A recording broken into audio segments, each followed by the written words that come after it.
y'all, it's Amanda. Welcome back to my channel. Today we're going to do a third video talking all about team building philosophies, some things you might not know about team building, and how exactly you can build the best team with your favorite Pokemon, whether they're common in VGC or not. So stick around.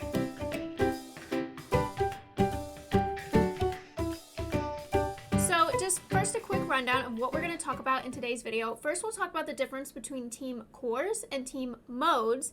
Then we'll talk about playstyle and game pacing, as well as how helpful the surprise factor can be on the ladder sometimes. And then finally, we'll talk all about how you can win with your favorite Pokemon, regardless of how popular that Pokemon might be in VGC, and just build a really solid team around it. So first up, you might hear VGC players talk a lot about team cores and play modes, but what does that really mean? So first off, a core is a subset of the 6 Pokemon on your team that synergize really well, like especially well, to the point that their synergy sort of defines your entire team. So typically they work together both offensively and defensively. So they might work together offensively by hitting different Pokemon types for really big damage, and they might work together defensively by switching in on super effective attacks for each other. And cores can be a lot of Pokemon or as few as just 2 Pokemon that work together really well. So think of Palkia and Zacian, for example. They've got great defensive synergy as well as some offensive synergy because Zacian's fairy typing allows it to switch in and be immune to the dragon type attacks that would be super effective against Palkia, as well as hit back against those dragon types with its fairy type stab moves. And Palkia's water dragon typing allows it to 4 times resist the fire type attacks that would be super effective against Zacian. There are a few classic cores that have been really good across multiple game formats and metas. The big one is, of course, that fire, water, grass core. This is really good for bulkier offense because it relies really heavily on switching Pokemon out to take super effective hits for each other, thereby meaning that your Pokemon need to have some amount of bulk so that they can take those resisted hits and then hit back a little bit. And then in contrast to a core, a mode is kind of a style of play on your team that some of your Pokemon might have together that the rest of the Pokemon on your team don't have. So this can be 2 Pokemon that are led together a lot of the time, or it can be a pair of Pokemon that don't really fit on the rest of your team. So this could be something like Kyogre and Kingdra can be a team's rain mode, even if there are no other Pokemon on the team that really benefit from being in the rain. Or a Trick Room lead, something like Indeedee plus a Trick Room setter like Dusclops can really add a Trick Room mode to an otherwise fast team. So basically just think of a core as sort of the subset of Pokemon that your team works around to strengthen, and a mode as a few Pokemon on your team that kind of stick out and don't really work as synergistically with the rest of your team, but can be helpful to deal with some opposing archetypes that the rest of your team can't deal with well. So playstyle or game pacing kind of works together. Some teams are naturally going to work best at different paces. So for example, a very bulky team may want to reduce opposing damage and slow the pace of the gameplay down so that they can slowly chip away the opposing Pokemon's HP and pick up KOs, whereas a hyper-offensive team may want to increase their speed and damage output so that they can move the game along very quickly. So there's 3 main types of game playstyles which will naturally affect the pace of the game. So the first one is hyper-offensive. These teams use glass cannons so that they can outspeed and KO their opponent before they can even move, thereby making the fact that they don't have a lot of bulk kind of a non-issue. Keep in mind that if a team like this can't pick up KOs quickly, though, if they get sort of stymied or if they get sort of their damage reduced in any way, they're really likely to lose because they really don't have the bulk to stand up to a long game that turns into sort of a war of attrition. The next type of game playstyle is a bulky offense. This is sort of the most balanced team playstyle where the Pokemon that are used on the team have good defensive typing and they have enough bulk to be able to switch out and position more effectively on the field. They don't have to just come in and then go until they get knocked out. They can switch in and out so that they can have better positioning on the field. They can still do significant damage, but they have a much better defensive synergy when compared to hyper-offensive teams. On hyper-offense teams, defense doesn't really matter because the whole goal of the team is to pick up KOs before you have to take a hit. Because these teams are so much more balanced, they tend to perform better at tournaments than either hyper-offense or this next type, which is a more defensive team. These teams don't really focus on damage output at all, and instead they focus much more on damage reduction and health recovery. And this is a very slow playstyle because the aim is often just to outlast the opposing team. Some people might call this playstyle stall, meaning in a lot of cases, you may not even KO all of your opponent's Pokemon. You're aiming to win at timer. However, because teams like this have such a slow playstyle, they can be really vulnerable to critical hits, which will ignore all of their means of damage reduction. So they aren't very consistent and they can struggle in tournaments. So next up is the surprise factor. So have you ever not predicted that your opponent would do something totally crazy in a Pokemon battle and gotten completely wiped out by them after? That's because your opponent had the element of surprise and it allowed them to disrupt your gameplay and swing the momentum in their favor.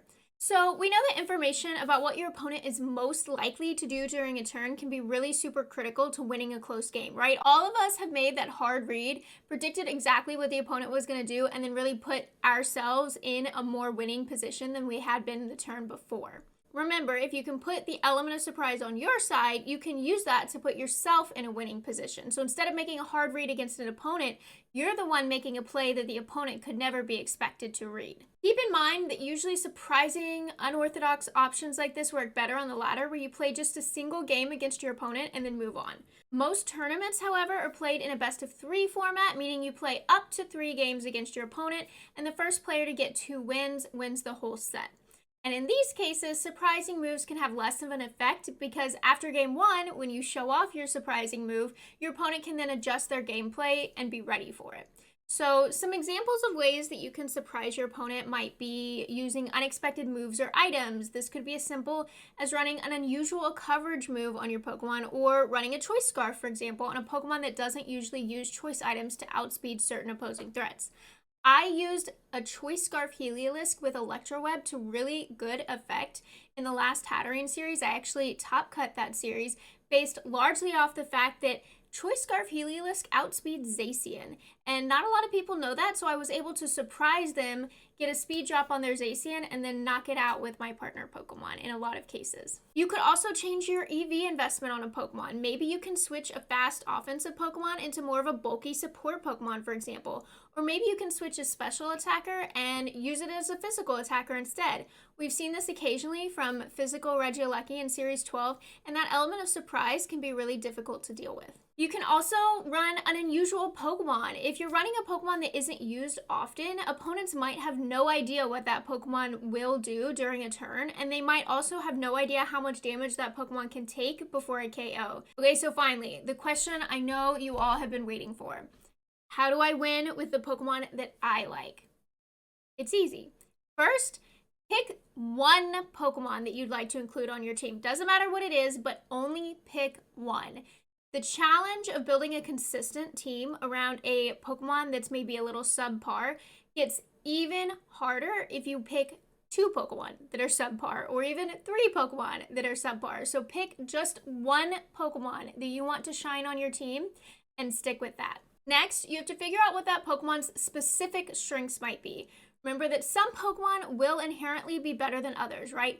Incineroar is better than a lot of other fire types, but every Pokemon will have something about it, whether it's its stats, its movesets, or its abilities that you can really focus on to help it shine and give it a niche in the meta.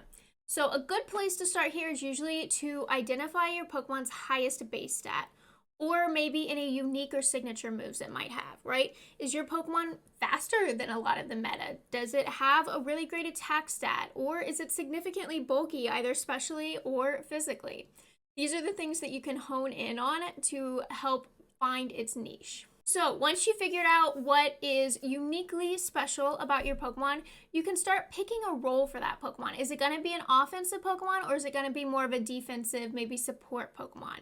Is it going to deal a lot of damage, or is it going to use some utility moves to help lift up the other members of the team? These are the things you can look at. So you've identified what your Pokemon can do well, and you've determined what role it'll have on your team.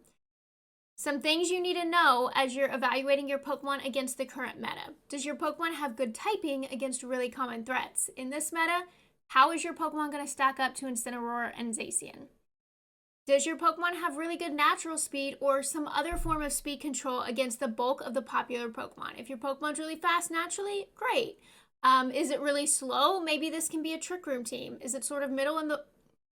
is it sort of middle of the road speed-wise, then you may need to decide whether you'll support it with Trick Room or Tailwind or some other form of speed control, or maybe multiple forms of speed control. Can your Pokemon disrupt really common team strategies? Does your Pokemon shut down Trick Room really effectively? What about other forms of speed control? Does it get Fake Out, which can maybe help you prevent opposing prankster moves from going up, things like that. Once you can answer those types of questions, you can really know the best way to build your Pokemon. So now that you've figured out how you're going to build your Pokemon, you need to really make sure that Pokemon can shine. You don't want it to be the sixth member of the team that never gets brought to games. So you know your Pokemon strengths. You need to be able to protect your Pokemon against its biggest threats in the meta, and you need to be able to support whatever its role is and really enable that. So you need to build a team around this one Pokemon in a way that really allows it to do its best work. So you can add bulky defensive Pokemon to act as switch-ins against super effective attacks. You can add more offensive Pokemon to the team to take down opposing threats to your Pokemon. Or you can maybe add some support Pokemon to your team to enable whatever strategy you've chosen for your Pokemon. For example, let's say you've decided to make your Pokemon a bulky Dynamax weakness policy user. Well, you're going to need to put something on your team to activate that weakness policy. Are there any Pokemon that you could use that have maybe a priority super effective attack against your Pokemon? So once you've done all of this, you've picked your Pokemon, you've found the way to really make it the star of your team, and you've built a team around it to really support it. You can finish off your team the same way that you might finish off any other team. Make sure that you're filling in holes and closing off weaknesses to add to your team's consistency. And then start testing, right? In testing, make notes after every single game. What went well? What didn't well? What could I change to make it go better? If I lost, why did I lose? Is there anything I could do differently on my team that can help me not lose in that situation? So that was just a really quick rundown of some more team building topics. Make sure that you leave a comment down below. Let me know what else you would like to watch me talk about. I'm having so much fun doing this little series for y'all. It gives me a little bit of a break from team building. I've been building way too many teams lately. And if you want to see more videos like this, make sure to like this video so that I know that, and subscribe to the channel if you want to see more videos from me in the future. I'll see y'all later. Bye!